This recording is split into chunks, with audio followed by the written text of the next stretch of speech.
তেলে ভাজা আলুর পরোটা তো অনেক খেয়েছেন, এবার তেল ছাড়া এরকম আলুর রুটি একবার বানিয়ে খেয়ে দেখুন তো কেমন লাগে। এটা খেতে যেমন নরম তুলতুলে সফট, আর ফুলেও ছিল কিন্তু একদম সুন্দর। তো আপনারা রেসিপিটা একবার দেখে নিন।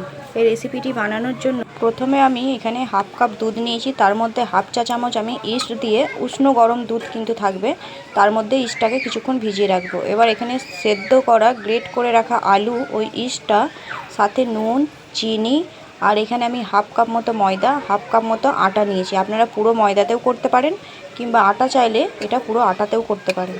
এবার উষ্ণ গরম দুধ দিয়ে যদি প্রয়োজন হয় আমি এটাকে মেখে নিয়েছি। এবার অল্প তেল দিয়ে এটাকে রেস্টে আমি এখানে কিছুক্ষণ রেখে দেবো, আধ ঘন্টার জন্য। এবার এটা ফুলে উঠলে এইভাবে এখান থেকে ছোট ছোট করে আমি লেচি করে নিয়েছি, যেমন আপনার পরোটার শেপ দেবেন, রুটির শেপ দেবেন আর কি, সেরকম করে নেবেন। এবার এটাকে আমি বেলে নেব। এভাবে বেলে নেওয়ার পর এটাকে আমি সেঁকে নেব। আমার রেসিপি যদি আপনাদের ভালো লাগে অবশ্যই লাইক, কমেন্ট, শেয়ার করে রাখবেন, এবং চ্যানেলটি ফলো না করা থাকলে ফলো করে রাখতে পারেন। আর যদি ইউটিউব থেকে দেখেন তাহলে আমার চ্যানেলটিকে সাবস্ক্রাইব করে রাখতে পারেন।